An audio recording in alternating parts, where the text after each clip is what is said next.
अरे तो बेटा आज हम पढ़ेंगे मुद्रण संस्कृति और आधुनिक दुनिया। मुद्रण क्या होता है? मुद्रण होता है छापना। जो आपकी किताबें हैं, हेल्प बुक हैं, अखबार हैं, जो ये मैगजीन्स आती हैं, तो ये सारी छपी हुई होती हैं। और ये सब कुछ क्या है? मुद्रण।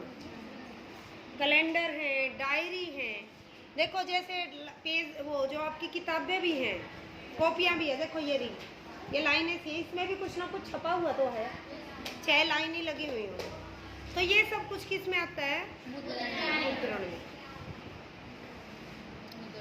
अब मुद्रण का इतिहास, भाई मुद्रण शुरू कहाँ से हुआ था? ये जो छपाई है ये सबसे पहले कहाँ से शुरू हुई थी? ये सबसे पहले हुई थी चीन से शुरू। 11वीं में फिर पूछूंगी तुमसे। हाँ जी, कहाँ से? चीन से। चीन का नाम सुन रखा होगा देश का। तो सबसे पहले चीन से, फिर चीन के साथ ही लगते हैं ये देश जापान और कोरिया, ये यहाँ से शुरू हुई थी। और चीन में सबसे पहले वो तुम देखते नहीं थे, पेन के ऊपर वो होता था कुछ, वो ब्लॉक सा, और तुम उसको छापते थे ऐसे, या जैसे तुम ये स्टैंप लगवाते हो मैडम से, इस तरह से लकड़ी के ब्लॉक को स्याही लगाकर, लकड़ी के ब्लॉक पे स्याही लगाकर और इस तरह से फिर छापा जाता था, जैसे मोहर लगाते हैं। ठीक है, इस तरह से छपाई शुरू हुई थी। ये मुद्रण का आपका इतिहास है। अब जापान में जो मुद्रण है शुरू कहाँ से हुआ? चीन से। चीन के बाद जापान में जो मुद्रण है, चीन में भी बौद्ध धर्म है और जापान में भी बौद्ध धर्म है। बौद्ध भिक्षुक घूमते रहते हैं। क्या लिख रही है ये?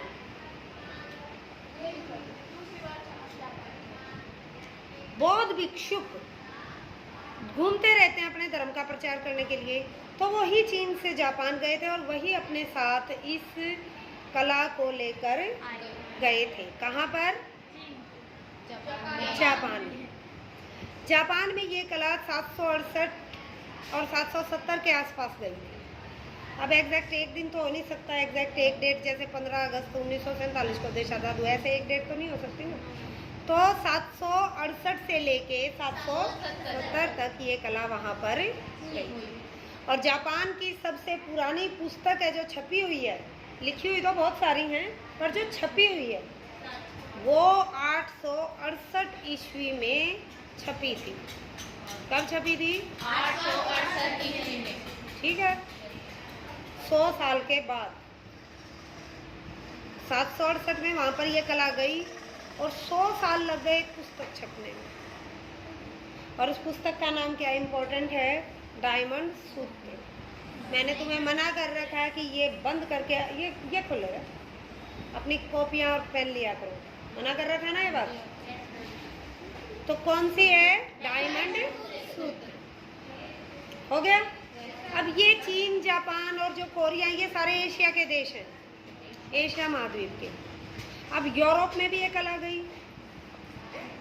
कहाँ गई? यूरोप में। यूरोप में। अब यूरोप में कैसे गई? यूरोप में है इटली एक नामक जगह।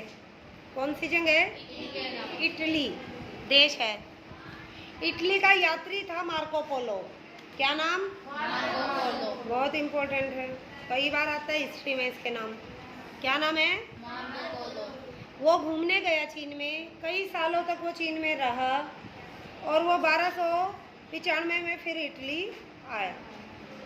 अब हम कहीं घूमने जाते हैं, कुछ वहाँ पर अलग चीज़ देखते हैं, तो उसकी नॉलेज अपने साथ लाते हैं, नहीं लाते हैं? तो इसी तरह वो छपाई की नॉलेज इस तरह से वो अपने साथ लेकर आया और फिर ये बाद में ये बात सारी यूरोप में धीरे धीरे फैल गई। हो गया। अब सबसे पहले ये छपाई होती किस चीज़ पर थी? आप क्या कहोगे? कागज पे? पर बेटा जो चमड़े की खाल हो जाती थी, कागज भी तो बनाने आने चाहिए ना, तो चमड़े की खाल होती थी, जानवरों की खाल, चमड़ा। हाँ जी, मतलब उन पे भी होती है छपाई, हर जगह होती है। मिट्टी की पट्टी सी बना देते थे, उस पर भी छाप देते थे, पर मिट्टी की पट्टी पे छपता नहीं था। मिट्टी की पट्टी पे तो गोदा जाता था, गोद देते थे। अब गिल्ली मिट्टी की पट्टी पे तो तुम गोद सकते हो आराम से, वो छपे नहींगा, वो गोदा जाएगा, लिखा जाएगा। पर जो छापने की है वो कागज पे भी होती थी, और चर्म मीन्स चमड़े के पन्नों पे भी होती थी। चर्म मीन्स चमड़ा, जानवरों की खाल। और जानवरों की खाल पे जो मतलब लिखा जाता था, जो लिखने के लिए बनाई जाती थी। देखो जानवरों की खाल के लोग उस टाइम बैग बुक भी बना देते थे, और आज भी बनते हैं। जानवरों के खाल ओढ़ने के भी काम आ जाती होंगी, जहाँ पर ज़्यादा सर्दियाँ होती होंगी, थोड़ी बहुत सिल के।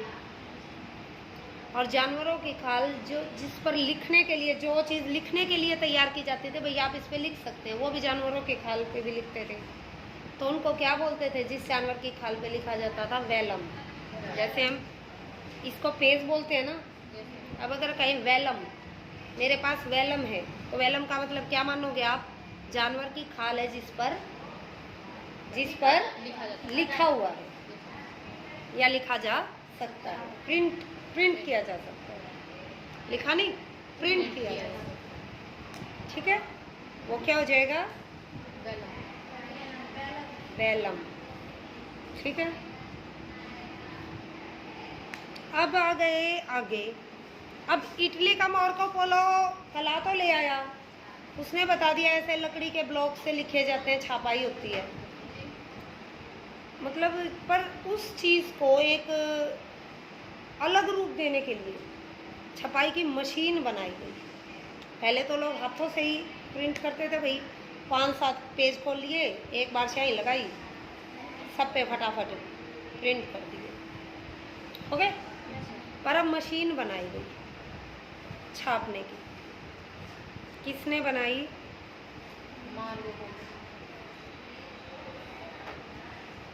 1448 में बनी थी। मार्को पोलो तो 1295 में वापस आके, और जब तक तो मर लिया होगा ना। तो छपाई की मशीन बनाई थी जोहान्स गुटेनबर्ग ने। जोहान्स गुटेनबर्ग, फोटो दिख रहा है? हाँ दिखाओ। जोहान्स गुटेनबर्ग ने, बर्ग नहीं, ये तो बेटा पुरानी दिखा रखी है, पहले ऐसे छपाइयाँ होती थी। देखो ये है गुटेनबर्ग, गुटेन देखो ये रहा फोटो में, इसमें भी दिखा, ये गुटेनबर्ग है। और ये इस तरह से वो मशीन उसकी काम कर रही है। ये ऐसे इस लक्कड़ से ये इसमें छाप रही है, नीचे किताबें सी रखी, दिख रहा है? अपनी किताबें लो और देखो। तो इस तरह से गुटेनबर्ग ने, जो जर्मनी का था, उसने 1448 ईस्वी में इस मशीन को बनाया। कौन सी मशीन को? छपाई की मशीन को।